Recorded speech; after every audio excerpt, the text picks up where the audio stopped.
So this is the part where I usually give up and the moment where I can feel self-doubt creeping in.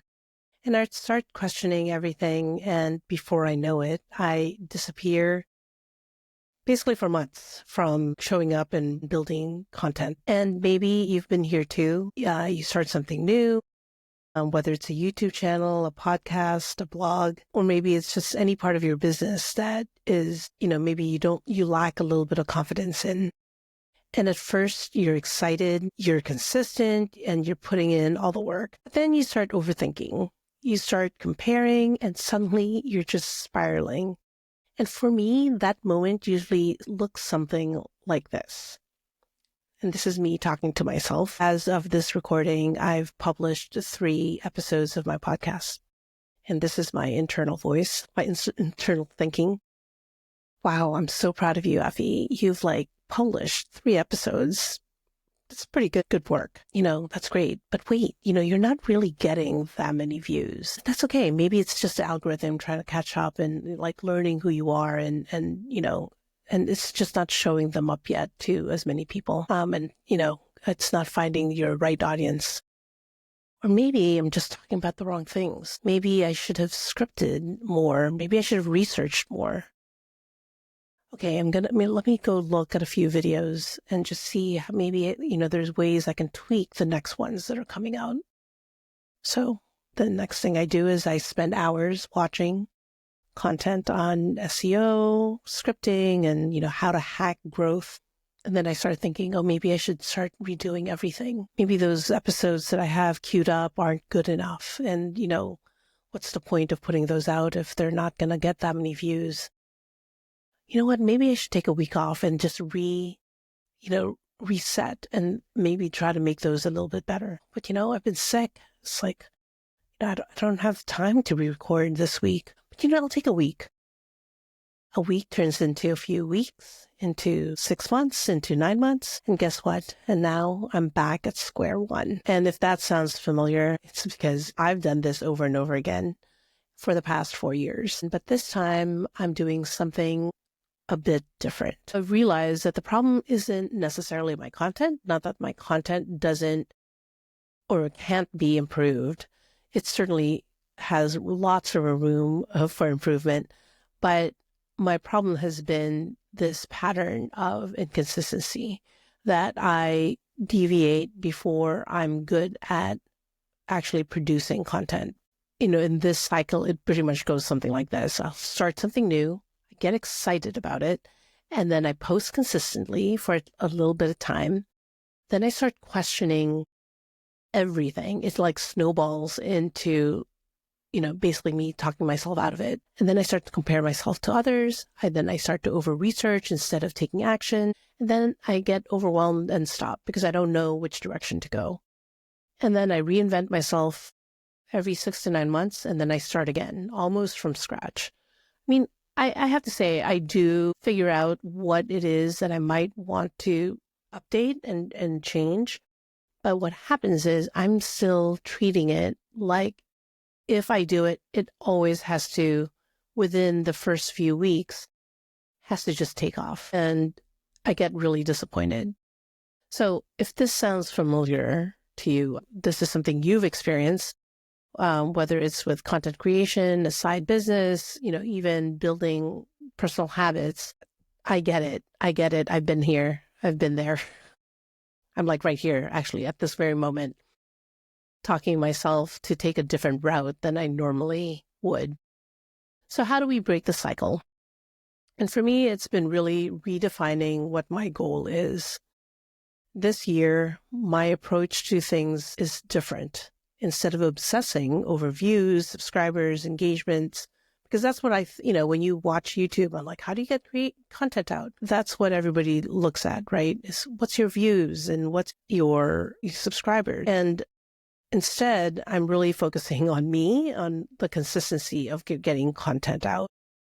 Because in the getting content out, I know that that's also what I'll learn in terms of who my audience is and what is resonating with them and what it's not. And I need to step back from believing that my success is based off of views and engagement initially.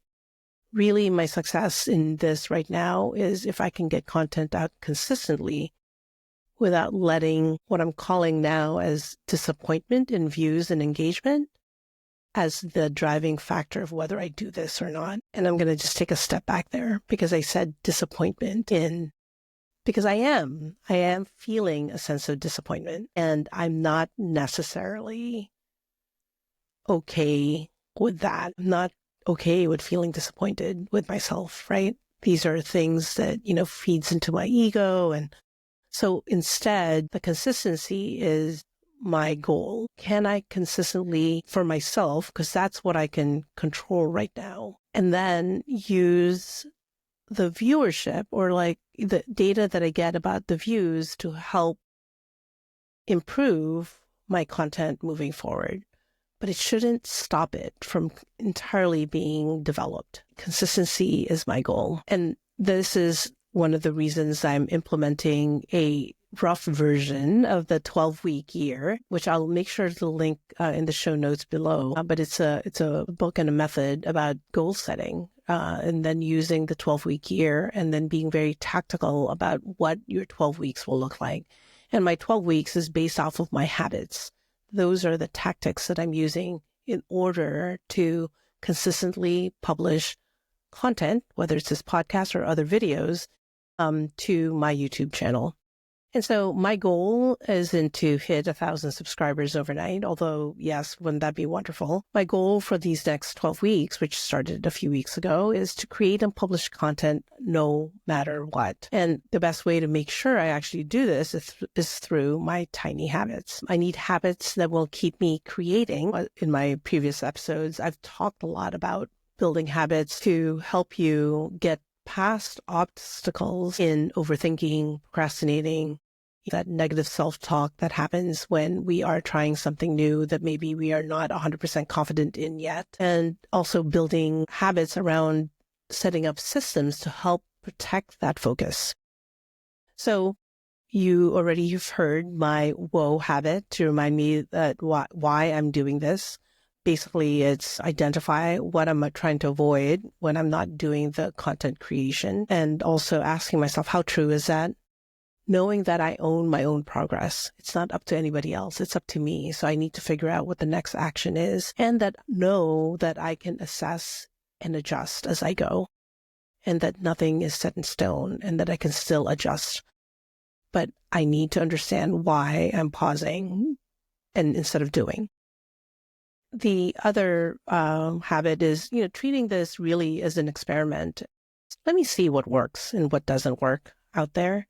I'm sharing what I'm doing and see if that resonates with people who might be interested in listening. And the third thing, which is much more tactical here, is I actually deleted YouTube Studio from my phone because checking analytics every hour isn't helping me create in any way. It's making me second guess. And really what it does is it's feeding into my insecurities. And so I need to change the habit of constantly looking at YouTube Studio when I first wake up and get back to my Maui habit, thank you, BJ Fogg, of making it a great day instead of looking at YouTube Studio and being like, oh, I didn't get any subscribers or I didn't get that many views. No, that's not how I'm going to be starting my day. So I deleted YouTube Studio off my phone. It is on my desktop because I do use it to upload videos, but I'm trying to figure out how to check it only just once a day. It's so easy, once it's on your browser to just be like, click. So I need to figure out how to keep from looking at it all the time. So in the past, I stopped every time I felt like my content wasn't good enough. And, guess what? Stopping never really made it any better. And I didn't magically figure things out by stepping away especially for that long. And I just made it harder to get started again. And I know this because I've done it several times over the last 4 years. So this time I'm choosing to stay in the game, even when it's pretty uncomfortable. Obviously, I looked at my old videos and I was just like, this could be so much better. And again, that was the thinking that's got me started, right? And I was like, oh, downward spiral about to start. Hang on to your seat. But I have to realize, I actually paused and stopped myself and said, no, those videos are going to go out. They are not perfect, but they will go out because, growth comes from doing and not from waiting until I feel ready or that things are perfect or that it sounds better. I came up with so many excuses not to record because I was already overthinking. I have an awful cough that comes and goes, so I wasn't even sure if I was going to make it through this whole, and I clearly am not, so I had to take a few pauses here. But it was so easy to talk myself out of doing this podcast and this episode. I had all this other ammunition ready that maybe I was going to talk about this and talk about something else, and who's going to care? But my 12-week goal is to be consistent, and we're going to do it because, by golly, I'm 6 weeks in, and I'm ready to move on to the next goal of improving my content. So if you're struggling with this cycle as well, and I want to challenge you, what's one small consistent habit you can commit to, even when self-doubt kicks in? And it doesn't have to be huge. Maybe it's writing for 10 minutes a day. Maybe it's publishing something once a week, even if it's not perfect. Whatever it is, choose one small thing and stick with it. And I know my sister, I'm going to call her out here a little bit, of course, with her permission.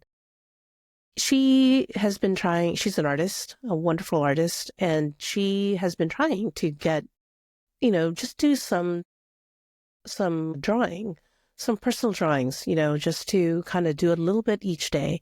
And I think that's one of the things that she's had trouble with is consistently building that into her day. So she's been starting to do that every day. And I'm going to share a few of her quick drawings to show that she started, and she's also learning as she's doing it. She's realizing 10 minutes really isn't good enough. I need more time. And it's not obviously it's the getting started, but she also needs more time. Otherwise it stresses her out if she only has a few minutes. So has to figure out the best time in the day to make this habit work. Kudos to her. I'll give you an update in the next couple of episodes on how well she's doing. But whatever it is, just make sure to stick with it and see how well you do. And here's one thing I'll leave you with today. I'm committing to this 12-week goal, not to go viral, not to get a million views, but to prove to myself that I can stay consistent.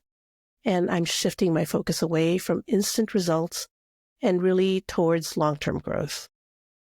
I don't want to have to keep restarting over and over again. And I'm breaking that cycle of self-doubt and overthinking. And I want you to do the same. And if you're ready to start building consistency without burning out, I've got something for you. I want you to grab my free habit tracker because, again, you may not exactly use it, but it'll give you some ideas on how to track your habits, very specific habits to help you do the things that you want to do. And you'll also get access to my free newsletter where I'll be sharing real updates on what's working and what's not, plus extra tips to help you to help you build habits that actually stick. And if you sign up, you can sign up at justeffy.com. There is a link there to sign up for my newsletter and to get my habit tracker. And, I'm Effie. I'm Effie in progress, just trying out one habit at a time to see what works and what doesn't. And I hope I'll see you in the next one.